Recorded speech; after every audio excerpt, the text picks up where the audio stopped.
కులగణనలో మున్నూరు కాపులకు అన్యాయం జరిగిందని తెలంగాణ రాష్ట్ర మున్నూరు కాపు సంఘం ఆగ్రహం వ్యక్తం చేసింది. సోమాజిగూడ ప్రెస్ క్లబ్లో నిర్వహించిన మీడియా సమావేశంలో సంఘం అధ్యక్షుడు కొండా దేవయ్య పటేల్, విఠల్, లక్ష్మణ్ పటేల్, పద్మావతి మాట్లాడారు.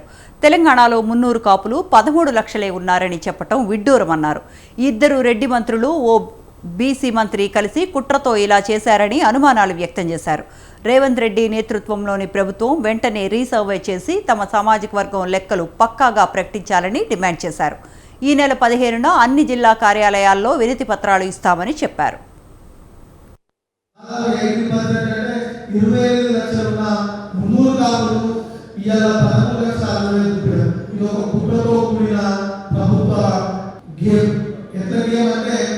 రాజకీయంగా అగ్రవర్గాలకు పోటీ పడుతున్న బీసీలలో రాజకీయ చైతన్యం ఉన్న కులం ఇలా మున్నూరు కాపు కులం.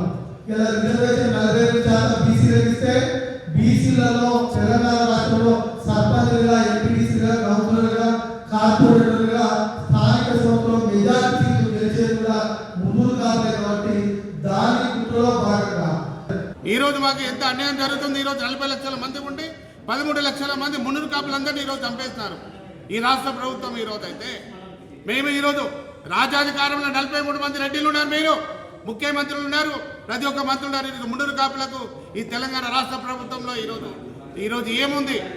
మీరు ఎన్ని టికెట్లు ఇచ్చినారు? కాంగ్రెస్ పార్టీ 3 టికెట్లు ఇచ్చినారు.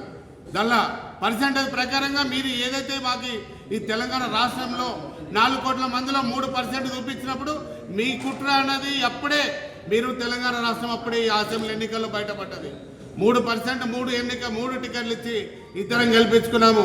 దానిలో ఈరోజు ఒక మంత్రి పదవి లేదు. మా కార్పొరేషన్ ఇస్తామని కూడా మనల్ని మోసం చేస్తారు. సొసైటీ